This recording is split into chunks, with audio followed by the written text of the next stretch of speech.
Welcome to ILTV'S Israel Daily. I'm Amit Harari, and coming up in today's newscast, the Knesset passing the recusal bill with tens of thousands protesting all around the country. Meantime, Prime Minister Benjamin Netanyahu is flying to London in the midst of a diplomatic crisis. And finally, a taste of the Holy Land's finest expert with ILTV'S Wine of the Week.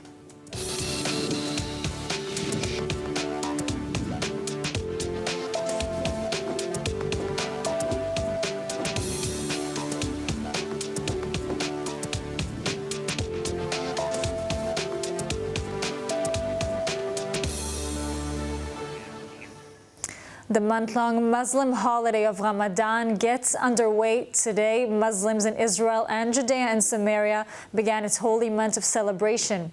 It's a time that is often accompanied by heightened tensions between Israel and the Palestinians, and security arrangements have been stepped up even as freedom of movement for worshippers has been eased. ILTV's Steve Leibovitz reports. Security forces in Israel, Judea, and Samaria geared up ahead of the holiday, which has become associated with increased tensions and violence in recent years.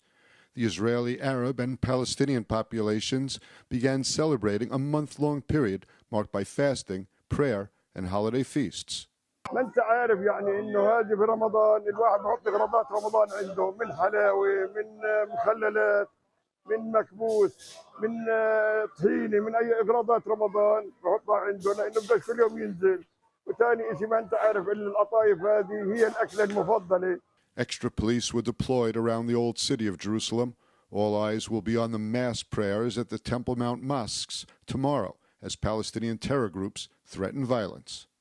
جاي أنظف الأقصى نجهزه لشهر رمضان المبارك إن شاء الله ينعاد علينا وعلى الأمة الإسلامية جميعا كل صحة وسعادة وهداة بال والله يهدي البال إن شاء الله يا رب وإلنا شرف كبير إنه نيجي ننظف ساحات الأقصى.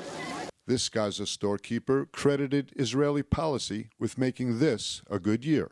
أجواء السنة هذه يعني زي ما تقول يعني شايفها كبداية أصلح من السنين اللي فاتت. ليش؟ لأنه زي ما تقول بدأ قطاع غزة يتغير فيه الوضع. صارت فيه عمال تشتغل في إسرائيل. وصار في داخل شوية في الداخل هنا. فصارت الأمور يعني تتحسن شيء عن شيء. يعني في نوعا ما أنت شايف في قبلة شراء غير عن تختلف عن السنة اللي فاتت. Police anticipate hundreds of thousands of visitors at the Temple Mount mosques in Jerusalem, mainly Palestinians from Judea, Samaria, and Jerusalem, but also Israeli Arabs and Palestinians with security clearance will also be able to enter. Ramadan Kareem. The Knesset passing into law a bill that would protect Prime Minister Benjamin Netanyahu from a court order. In an early Thursday morning final vote with a national day of paralysis taking place all around the country, and ILTV'S William Sharon with more.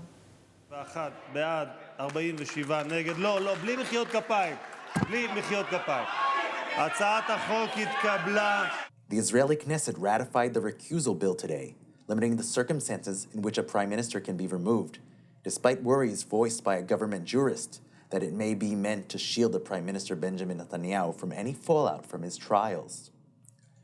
By a 61-47 final vote, the Knesset approved the bill under which prime ministers can be deemed unfit and compelled to step aside. Either they or 3/4 of the cabinet ministers declare them so on physical or psychological grounds. The vote coming ahead of Day of Paralysis called by the organizers of the protest against the judicial overhaul. Some 500,000 Israelis taking part in protests taking place in over 150 locations around the country. On the menu this week, roadblocks and disruptions at Ben Gurion Airport. Among the main protest centers are the house of Netanyahu's family in Caesarea in Jerusalem, the Knesset, Ben Gurion Airport, the house of Knesset Speaker Amir Ohana in Tel Aviv, the house of the Minister of Education Yoav Kish in Ramat Gan, with an emphasis on the house of the UTJ head Moshe Gafni, Ministers Yariv Levin's house in Modi'in, MK Amit Halevi's, and Minister Nir Barkat's house in Jerusalem. While the demonstrations are continuing in the streets, the reservist protest isn't stopping either. As officers released from permanent service in recent years sent a letter to Prime Minister Benjamin Netanyahu and Defense Minister Yoav Gallant in the past day, writing that they are looking with shock and anger at the regime change promoted, adding that each of us has a red line and threatened that some of us will stop serving if this goes on. Some of us have set clear red lines for ourselves, and we're calling you to stop. With a narrow majority of 54-53, the coalition defeated the bill for electronic bracelets to prevent domestic violence. The purpose of the proposal is to enable supervision and prevent a situation of threat to the lives of women and children experiencing violence in their homes. Here are the voices.